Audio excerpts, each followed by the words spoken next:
dir a Maripepa Sancho el que retrasara este acte, perquè sé que encara que és mal dia, no? I ha plogut i tal, però teníem que fer-lo la setmana passada, me van convidar, jo li vaig dir que estava a Brussel·les i vam estar a Brussel·les per a replegar aquest segon premi que ens van donar de ciutat accessible en una dotació de 120.000 euros i crec que era important estar allí. Li vaig dir, Maripepa, jo tinc que estar a Brussel·les i no puc estar a l'acte. I Maripepa en seguida va dir, ho anem a canviar a la setmana següent. Així que Maripepa, moltíssimes gràcies, perquè em feia moltíssima il·lusió estar així com la primera alcaldessa de la ciutat de Castelló,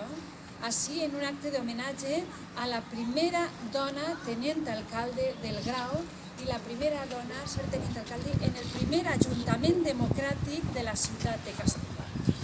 Una època d'esperança, una època en la que s'obria tot un ventall, no? A la llibertat, a la democràcia, a fer les coses d'una altra forma després de 40 anys de dictadura franquista amb la que també ella va sofrir perquè va estar en un camp de concentració a Algèria, després se'n va anar a Rússia, va estar en Rússia i va estar en els Urals també desplaçada,